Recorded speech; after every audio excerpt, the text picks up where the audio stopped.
Alright, time to talk about Diablo 4 Endgame. There's a lot of discussion about this, especially after Blizzard released the Step into the Endgame video, and I think a lot of you, as me, didn't really get it at all at first. So this video is made basically to explain everything and have a more cohesive look on what the Endgame will mean, and maybe talk about the Paragon Board as well, which could be a contentious topic. By the way, if you enjoyed these videos, be sure to click that subscribe to get notified wherever we post content regarding Diablo, news, guides, anything that's happening right here. And if you like the video, click the like. Not necessary, but okay, let's go!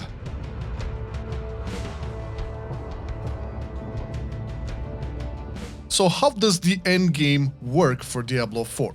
Well, basically, after you finish up your campaign, you will get to do a Capstone Dungeon. This is what they called it. You have to do this in order to further progress into a more harder difficulty. So let's say you go on for Veteran and you finish the campaign and you want to go to Nightmare. You cannot do that on the fly. You have to first off complete this Capstone Dungeon. Pretty clear up until this point. This is like the first step towards the end game. After you increase your difficulty, of course, you can start doing the regular dungeons. And you want to do these because you will have the possibility and opportunity to get a legendary aspect. As opposed to how it was in the beta, where you would clearly see what aspect will drop like guaranteed, this time around in the end game, you will have a chance to get a random aspect. And you want to do these because you will use these legendary aspects on base rare items to have a powerful build and push the game even further. And you want to be more powerful because the next pillar of the endgame is the Nightmare Dungeons. This is more or less what Diablo 3 had with Rifts, because this one basically increases the strength and power level and health from the mobs you fight within these dungeons, but not only that, they will also have affixes. Now, in order to get into Nightmare Dungeons, you have to find Nightmare Sigils. One of the affixes that was shown in the video, Step into the Endgame, was this Hell portal, which spawns at times within the dungeon, and from that portal, you will have poured in different enemy types from different dungeons. And this will just be on top of the already increased difficulty and added objectives of the Nightmare Dungeon. I think this is really cool. It's way different than what we were used in the past. It will increase the mob density of the dungeon as well. And for all of those Giga AoE builds that we're gonna have in Diablo 4, it's probably going to be a treat to play in. And dungeons kind of is some of the bread and butter for Diablo 4. You want to do as many as possible. Granted, they didn't mention anything about layouts being resetted and being different all the time. Very opposed to previous Diablo titles. However, there are, as mentioned by them, more than 120 different dungeons. And since you will be able to access a lot of those through the Nightmare system, I'm guessing that will be pretty cool. Something that was very similar to Diablo 3, which is another end game system in Diablo 4, is the Tree of Whispers. And this one is similar to the bounty that you used to have in Diablo 3. The Tree of Whispers will give you different quests you have to complete, and once you do, you can choose one of the 3 rewards. Well, there are 3 because that's what we've seen in the video. So not totally bounty, but very similar. This was put in place probably to have you explore the world and send you on different corners of the map. We'll see how this pans out. In terms of the rewards you get from the Tree of Whispers, from the video we can see that we can get a collection of one-handed weapons, a collection of boots, or collection of gauntlets. So as opposed to Diablo 3, you don't get any materials and like dedicated specific legendaries or anything like that. It's a collection of a lot of things. Now, what does the collection mean? Does it mean that we'll have 5 different weapons and 4 different boots and 4 different gauntlets? You'll be able to choose out of these, but we'll just have to see, or at least wait for the Diablo 4 beta feedback livestream on the 20th of April. Maybe they'll get into that a little bit more and find out more details. Cannot really judge the reward just yet because we don't know the difficulty of the quest, but it is endgame, so you'll probably want to do this a lot once you get into more and more difficult world tiers. Who knows? Now, if you go out in the world and do your Tree of Whispers quests, you'll probably encounter the next endgame system, which is the Helltide Areas, and these work similar to, let's say, like world events, where a specific zone is being giga empowered with a lot of mobs that are much stronger, similar to what you would find in a powerful or nightmare dungeon, and these will drop shards. Now, these are different than the gambling things. This will be a currency that you will use to purchase powerful items. And the vendors are not in town, but rather somewhere around the Helltide area. It is another way to gear up and get more power for your character, and I kind of like the way they segmented the end game so far. This is because you can either spam Nightmare Dungeons all you want, you can either go on into the world and do Tree of Whispers quest and Helltide Areas, or if you're feeling a little bit more pumpy, you can go for the next endgame system, which is the Fields of Hatred. And this is basically the Helltide Areas, but PvP focus. Here, you will battle it out with other players.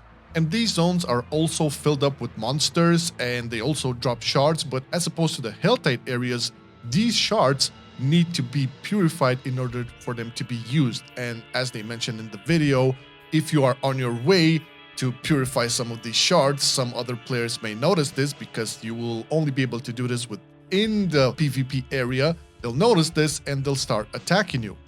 And these shards can be used in town, and you can buy, once again, more powerful items and cosmetics as well. So, not arenas, although I am cautiously optimistic of them actually announcing some sort of like instanced PvP mode like arenas, because we all wanted that in Diablo 3.